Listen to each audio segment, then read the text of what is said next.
top story, the Reserve Bank of India today directed Kotak Mahindra Bank to cease and desist the issue of fresh credit cards and the onboarding of new customers through its online and mobile banking channels with immediate effect. The bank had been found lacking in IT risk and information security governance for 2 consecutive years. First off, with regard to what the RBI has done, they've barred Kotak Mahindra Bank from issuing new credit cards. So on existing credit cards, on existing customers, no impact whatsoever. You can continue to swipe your credit card, no problem whatsoever. But with regard to new credit cards, Kotak Mahindra Bank cannot issue them. So that's the first restriction or embargo placed. The second one is the bigger one. They've stopped Kotak Mahindra Bank from onboarding new customers on its online platform. So when it comes to Kotak 811, when it comes to online banking, that's where Kotak Mahindra Bank has been stopped from bringing on new customers. Again, existing customers absolutely freely allowed to use the Kotak 811 as well as the Kotak platform. That's essentially what the RBI has done in terms of restrictions. This impacts Kotak Mahindra Bank, of course, because new customers cannot be onboarded and they cannot issue new credit cards and lend. The reason given by the RBI is that they've done an audit of the 2022 and 2023 audit of the IT systems of Kotak Mahindra Bank and found them deficient under various nuances, and the deficiencies have been pointed out. They've engaged with Kotak Bank, but nonetheless they haven't been repaired, and that's the problem that RBI has faced, and which is why they've placed these 2 embargoes. Now, the big political controversy and a massive row today over Congress leader Sam Pitroda's comments on inheritance tax. In an interview, the BJP, that was already targeting the Congress over distribution of wealth, immediately latched on and launched a scathing attack, which was led by the Prime Minister. The Congress distanced itself from the remarks, saying it's nowhere in their manifesto, saying the BJP is resorting to lies. And by the evening, they also highlighted old statements by BJP leaders pushing for inheritance tax. Take a look.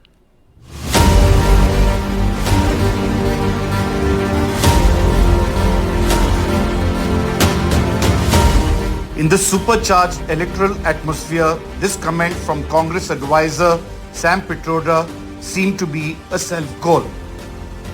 In America, there is an inheritance tax. So if, let's say, one has $100 million worth of wealth, and when he dies, he can only transfer probably 45% to his children.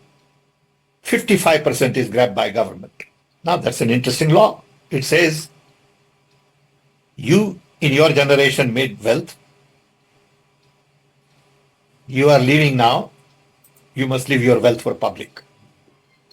Not all of it, half of it. Which to me sounds fair. In India, you don't have that. If somebody is worth 10 billion and he dies, his children get 10 billion. Public get nothing.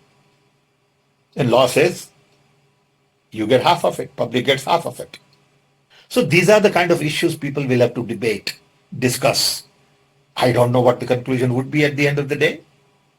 But when we talk about redistributing wealth, we are talking about new policies, new programs that are in the interest of the people, and not in the interest of super rich only. Sure enough, the BJP top leadership came down on him hard. आप जो अपनी मेहनत से संपत्ति जुटाते हैं, वो आपके बच्चों को नहीं मिलेगी, बल्कि कांग्रेस सरकार का पंजा उसे भी आपसे छीन लेगा। यानी कांग्रेस का मंत्र है, कांग्रेस की लूट। आज सैम पित्रोड़ा जी के बयान ने कांग्रेस का मकसद देश के सामने स्पष्ट कर दिया है।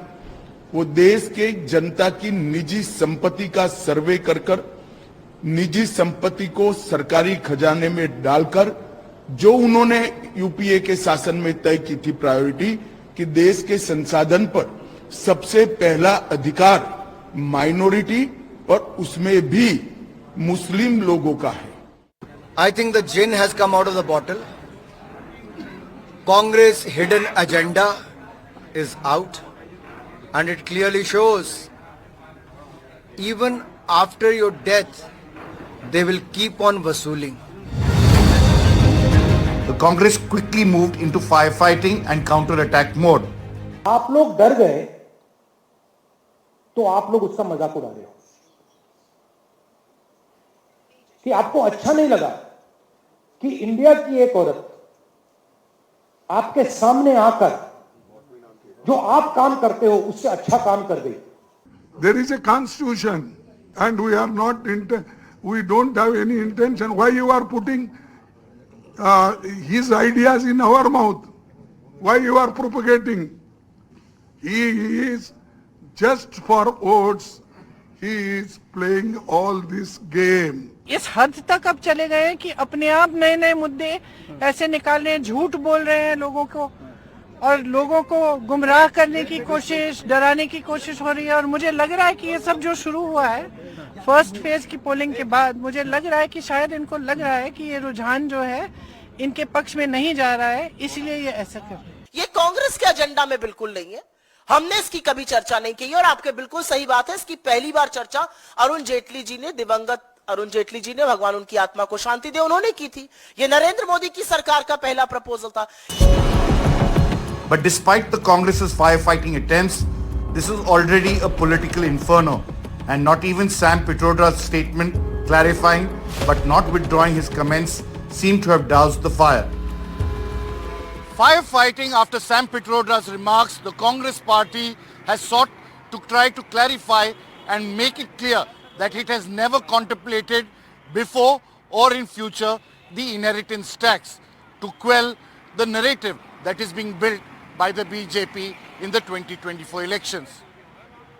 With camera person Sunil Rathi, Sunil Prabhu, NDTV. Prime Minister Modi today accused the Congress of reducing quota for OBCs in Karnataka by putting Muslim castes in the same category and claiming that it plans to replicate this across the country, calling Congress the biggest enemy of the OBCs. Rahul Gandhi hit back, saying he's not interested in caste, only in social justice for all. OBC वर्ग की सबसे बड़ी दुश्मन है कांग्रेस, जिसने OBC से उनका हक छीन लिया है. कांग्रेस ने सामाजिक न्याय की हत्या की है. कांग्रेस ने संविधान की भावना को ठोकर पहुंचाई है. कांग्रेस ने बाबा साहब का घोर अपमान किया है.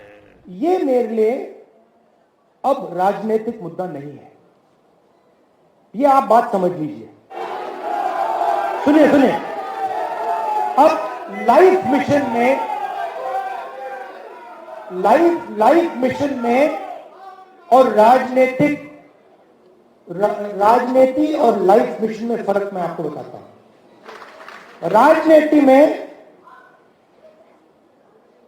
राजनीति में कॉम्प्रोमाइज किया जा सकता है, लाइफ मिशन में कॉम्प्रोमाइज नहीं होता. Now, amid the suspense over Congress's Amethi candidate, posters demanding a poll pass for Priyanka Gandhi Vadra's husband Robert Vadra came up outside the local party office. The posters read, Amethi ki janta kare pukar, Robert Vadra ab ki baar.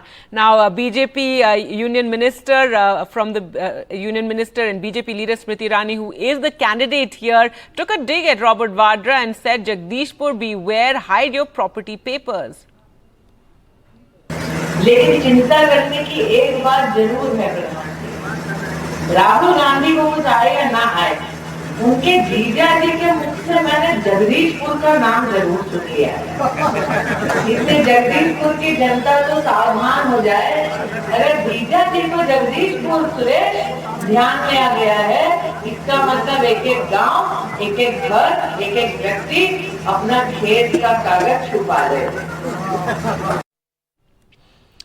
All right, so while one UP ka ladka is yet to enter the electoral fray in Uttar Pradesh, the other half of the duo is now confirmed. The Samajwadi Party has confirmed that not his nephew, but Akhilesh Yadav himself will be fighting the Kannauj Lok Sabha seat. He will be filing his nomination tomorrow. Remember, the BJP has taunted the India bloc, saying that both the Akhilesh Yadav and Rahul Gandhi were too scared to fight the UP elections.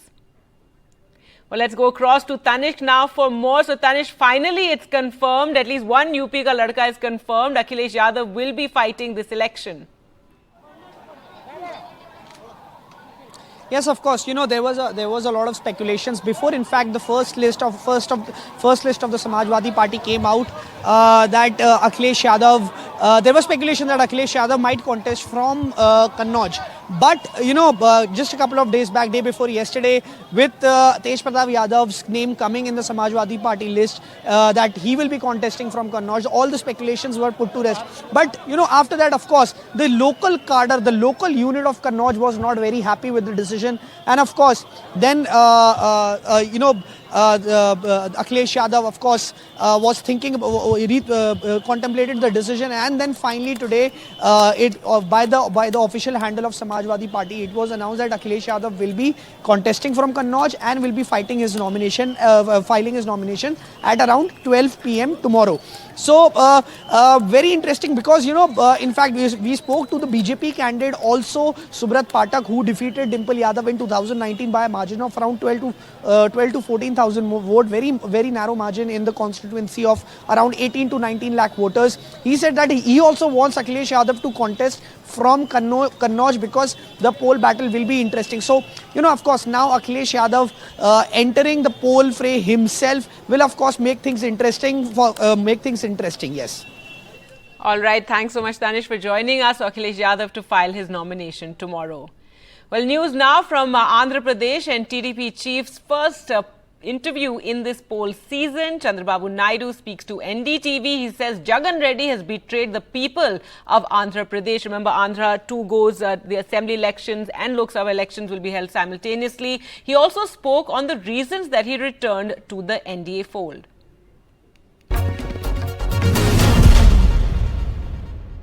Mr. Naidu, how confident are you of repeating the performance of 2014?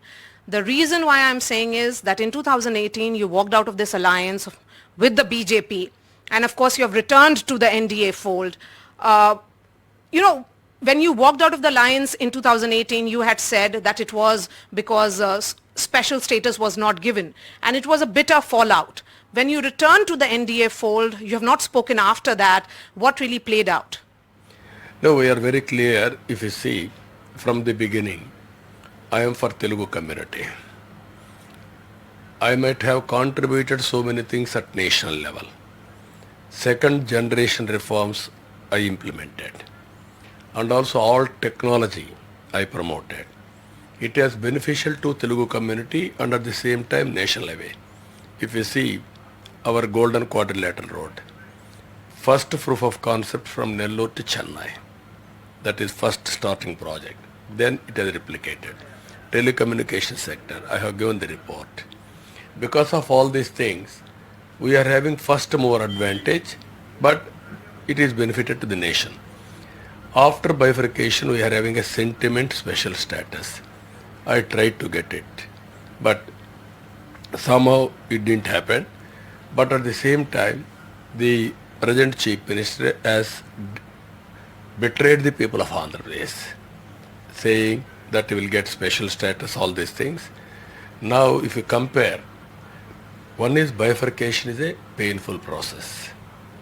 We are all feeling at that time not fair, justice has been done, both the states. Now, issue is 5 years rule of Jagan Mohan Reddy has destroyed further. He has done more damage than special status, more damage than bifurcation. You know, simultaneous elections are happening in Andhra Pradesh along with 4 other states. I want to understand from you, Mr. Naidu, since you are also now in alliance with the BJP at the center, and at that time in 2014, this was seen as a dream team. And of course, then there was bitter fallout which happened. if in 2024, if you are able to form the government and there's also a government at the center, will Andhra Pradesh get the special status? No, what I'm saying, it is very clear indication. PM is planning for 2047, Narendra Modi ji. He wanted to make India number one. Indians number one globally. I strongly believe that. We wanted to fulfill the aspirations and ambitions of people of Telugu community.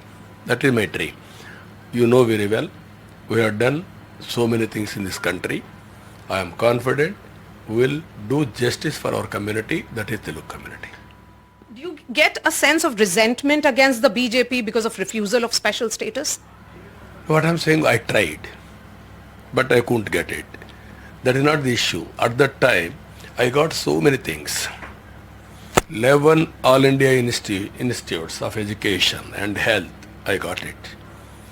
After that, not even one single institute, I'm telling you, IIT I got it, IIM I got it, IISER I got it, IIIT, NIIT I got it, IIIT I got it, so many things. All India Institute of Medical Sciences. One institute was not started, that is Tribal University. Till even today, it is not happening. 5 years time. Polavaram I got it, 72% I completed. Even Amaravati, they gave money and also they gave clearances. Even for farmers, they have given capital gains exemption. All these things I got it. Only special status, that is one issue. But apart from that, today 5 years, we have lost everything. Nothing has been done. Even Narega they are not using. At that time, Narega used very well. 25,000 kilometers cement roads I have laid in the villages. That development we have done extremely well. This is one area I request them. Today, with Narendra Modi's vision and you know my experience, we will make it. Andhra Pradesh the best.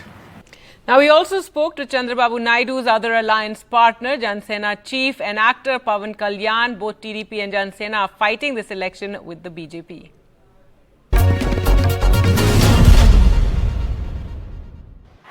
It's a rare moment when we have Pawan Kalyan and Mr. Chandrababu Naidu together on a roadshow. Mr. Pawan Kalyan, what does this NDA alliance look like in Andhra Pradesh? In NDA alliance, it is transformation of government. The government, YCP is losing and NDA is winning. No matter wherever you go, which part of Andhra Pradesh you go, this is the scenario you could look around, and this shows the people are really got like frustrated with the current governance and they need a change, and we are giving that confidence, and we're going to give that stability, much needed stability for the people of AP. That's what it reflects for. This alliance which has come together, Mr. Naidu, you and Pawan Kalyan coming together, was this a rare of the rare moment? No, it is the rarest of the combination. You are going to see the results on 13th of May. There will be total revolution, and then we are going to form the government with comfortable majority. There is no doubt about it. What do you think is the role of YS Sharmila in this election? No, I don't want to comment any party. There is no place for Congress here. It is very evident. Okay, so there is no place for the Congress. Mr. Pawan Kalyan, for you personally, how do you look at this battle? For me, I feel this battle is more about accountability. See, this YCP government, whatever promises they have made, they haven't fulfilled. At the same time, the lawlessness in the state has gone multifold. Around 30,000 women have got disappeared, and not even a single press meet by the Chief Minister. So this is nothing but a point of change, and we're going to form the government. Okay, my last question to you. You know, you represent the very important Kapu community. This is a constituency which has shifted towards Jagan Reddy. What gives you confidence that they'll return to you? It didn't shift to Jagan Reddy never. It just happened to be a good percentage went there. But this time this will change because it's about bad governance. Will we be seeing Mr. Prime Minister Modi also here? He's going to come very soon. Thank you. Thank you, Mr. Naidu. All right, those exclusive interviews from Andhra Pradesh, and now a ground report from Bihar Simanchal, where the beleaguered farmers only care about the best price for their crop, and they say whoever assures their minimum support price has their vote. Fields of corn, the lifeline of lakhs of families in the Simanchal region of Bihar. While the whole country discusses which party and candidate to vote for, all these farmers care about is the best price for their crop. Whoever assures them that has their vote. मूल्य तो जो है हम लोग तो गरजू बन के देना ही पड़ता है, कहाँ लेके जाएंगे? आपने इस मामले में सरकार से भी बहुत बार आप लोग मांगते हैं समर्थन, आप लोग अपने नेताओं से मांगते हैं, कुछ इसका समाधान नहीं निकला अभी तक? नहीं, कुछ समाधान नहीं. But with no MSP, these farmers are at the mercy of wholesale dealers, and the prices they offer are not enough to pay the education and for their healthcare. हम लोग तो किसान हैं, छोटे मोटे किसान हैं, हम लोग को तो फसल बेचना है, हम लोग स्टॉक नहीं कर सकते हैं. व्यापारी क्या करता है, हमारे माल को स्टॉक कर लेता है, वही माल ऊंचा रेट में बेच देता है, हम लोग को कम रेट मिलता है, हम लोग को रेट नहीं मिल पाता है. हम लोग का नेता यहाँ पे कोई कुछ नहीं कर पाता है और इसका आवाज़ जो सरकार तक नहीं पहुँच पाती है. और जब हम लोग को बेचने का बारी आता है तो उसमें भी है ना हम लोग को सबसे नीचा रेट मिलता है. इसमें कोई कुछ नहीं कर पाता है, हम लोग मजबूर होकर इसी तरह से परेशान रहते हैं. Forced to work as laborers, most farmers are disenchanted with all politicians. बड़े बड़े नेता जो बड़े बड़े का बात सुनते हैं, छोटे किसान का नहीं सुनते, या किसान का बात नहीं, जो बड़ा बड़ा आदमी है वो अपना स्टॉक कर लेते हैं. हम लोग पूंजीपति वाला आदमी नहीं है. Corn and foxnuts are two cash crops of the region, and if the farmers here get a good price, the economy of the Kosi and Simanchal region of Bihar could turn around. But for that, the government will have to step in and deliver more than empty promises. In Purnia, Prabhakar Kumar for NDTV. All right, and farmers will continue to be victims of climate change as well, and Asia continued to bear the brunt of weather, climate and water-related hazards in 2023, making it the world's most disaster-hit region according to a new report. NDTV's Parmeshwar Bawa takes us through the glaring observations from the World Meteorological Organization's latest report. No other region on Earth experiences more climate, weather and water-related disasters than Asia, according to a new report. The World Met Organization released its 2023 State of the Climate in Asia report, which found that risks are only rising. Floods and storms caused the highest number of reported casualties and economic losses, while the impact of heat waves became more severe, according to this latest report. From heat waves to flooding and storms, climate change makes all kinds of disasters more intense all over the world. But the problem is particularly acute in Asia, which is heating up faster than the global average thanks to greenhouse gas emissions from fossil fuels. There were 79 water-related disasters in Asia in 2023. The majority of them were actually flood and storm events, which collectively affected 9 million residents in the region and killed at least 2,000 people. In India, Pakistan and Nepal, extreme floods and storms killed at least 600 people between June and August of last year. The heat, however, is a bigger challenge than water-related hazards. Overall, Asia's annual mean near-surface temperature last year was the second highest on record. Many countries in the region set temperature records last year. No surprise, considering it was also the hottest year on the record for the entire planet. Searing heat waves spread across China, South Asia and Southeast Asia, affecting at least a third of the global population last year. Heat waves that lingered from April to June killed at least 110 people in India alone, and this is keeping in mind that deaths from heat strokes are actually often undercounted. Japan experienced its hottest summer on record. China experienced 14 high temperature events in the summer, with 6 stations actually breaking their temperature records there. Climate activists are arguing that developing countries in Asia bear the brunt of climate-related adversities without adequate means to combat foreseeable disasters and the worsening impacts of climate change as well. But with emissions of greenhouse gases not being cut fast enough, the world is almost certainly going to cross the threshold of 1.5 degrees above pre-industrial times. Beyond that limit, climate scientists project more intense, frequent and unpredictable extreme weather events with devastating consequences on life.